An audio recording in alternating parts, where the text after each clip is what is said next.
Mga kababayan, so nangyayari na ngayon ang confirmation of charges sa The Hague sa The Netherlands. Andun nga po si former President Rodrigo Roa Duterte. Magwa 1 year na po siya doon, nakakulong sa detention center. At nagsimula kahapon yung confirmation of charges. I think ilang araw ba to? 4 until the 27th of February. Yan. So, ang pagkakaalam natin, ito pala ay yung ano lang, kumbaga, hindi pa ito yung trial proper. Kumbaga, umpisa pa lang ito. Tinitignan pa lang nila kung mayroon bang substance, yung mga complaints laban kay Duterte at kung ipagpapatuloy. Pero mga kababayan, napakalinaw na malakas ang ebidensya laban kay Rodrigo Duterte. At walang kapanapanalo dito ang depensa. Kahit na, lagi ko pong sinasabi ito, kahit na sinong abogado ang kunin nila dito, matatalo si Digong kahit na pinakamagaling, the brightest, the smartest lawyer sa planet ang kunin nila. Kung ang kalaban mo naman ay mga solidong ebidensya that will pin him down, wala. Kahit si Kaufman, walang ano po yan. Hindi po yan mananalo. Siguradong makukonvict si Digong Duterte, mga kababayan. Kaya masakit man, pero I think mas maganda ng tanggapin ng mga DDS na hindi na makakabalik pa sa Pilipinas si former President Digong, ang kanilang idol, mga kababayan. Wala na yan. Hindi na yan makakauwi. Siguro, kung makakauwi lang yan pag wala na siyang buhay. Pag binawian na siya ng buhay, that's the only time na i-let go nila yung kanyang katawan. Pero sa ngayon, I don't think so, mga kababayan. Mahabang proseso to. Sabi nga, based on the statement of Attorney Conti, na siguro pinakamabilis matapos po itong trial na to ni Digong is mabilis na po yung 3 years.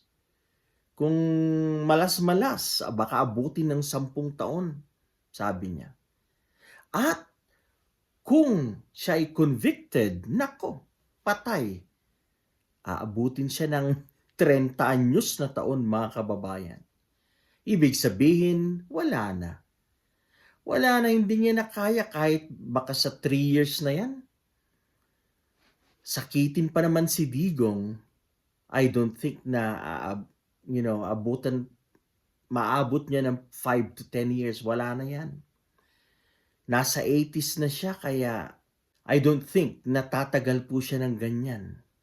Lalo na depressed, loneliness, etc.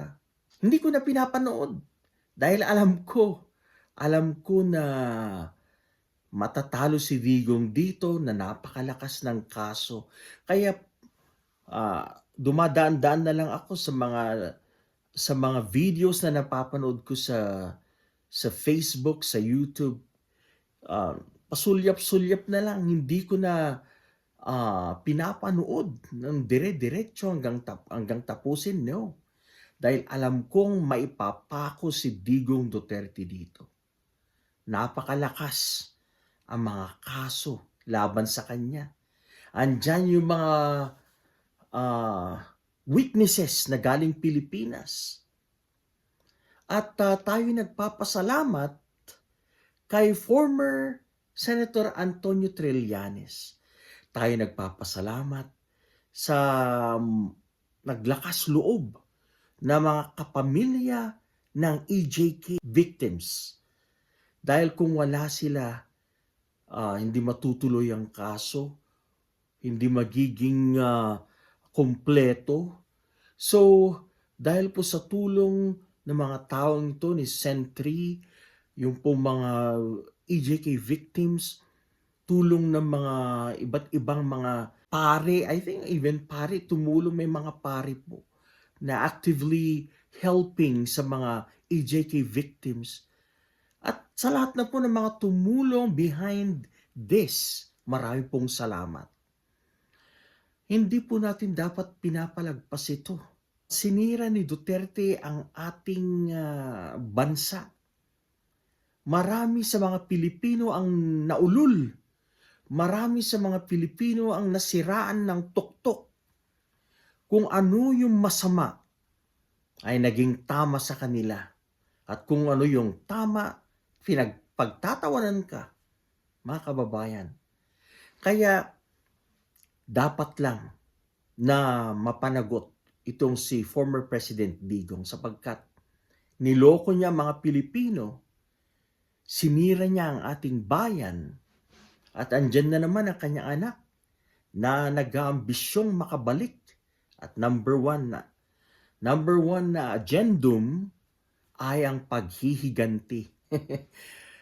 Huwag na nating, wala nang paligoy-ligoy. Gusto niya makabalik sa pwesto. Two things: paghihiganti sa kanyang mga kalaban, at number two, para maiwasan ang accountability, para hindi siya makulong kasama ang kanyang mga kapamilya at mga kasamahan. Yan lang naman ang primary purposes. Kung titignan mo ang kanyang resume, walang-wala, zero as in. Ano ang kanyang maipapakita? Tree planting? Pagpupulot ng basura sa bundok? Wala tayong kabilib-bilib sa Vice President. Ang lakas po, ang kapal ng mukha na mag-ambisyong maging presidente, wala naman po nagawa. As DepEd Secretary, wala siyang nagawa. As Vice President, walang ginagawa. Kaya hindi po yan qualified. Useless. Pag siya po ang naupo, wala. Masisira ang ating bayan, maraming mamamatay. Of course, she'll get even sa kanyang mga nemesis, sa kanyang mga kalaban. Pero, my dear friends, mga kababayan, alam ko na hindi yan mananalo at dadaan pa po siya sa karayom, impeachment at saka mga kaso.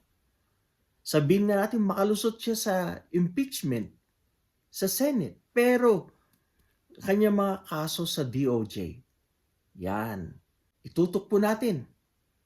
Sana naman maging payapa na ang ating bayan. At good luck sa mga DDS dyan. Magpakatino na kayo. Wala na kayong aasahan sa dahig. Mabubulok si Digong Duterte. Yan lang po. Sa mga hindi pa po nakakapag-subscribe, please naman, pa-subscribe po sa ating small YouTube channel. Marami pong salamat. Agyaman na kada kayamin.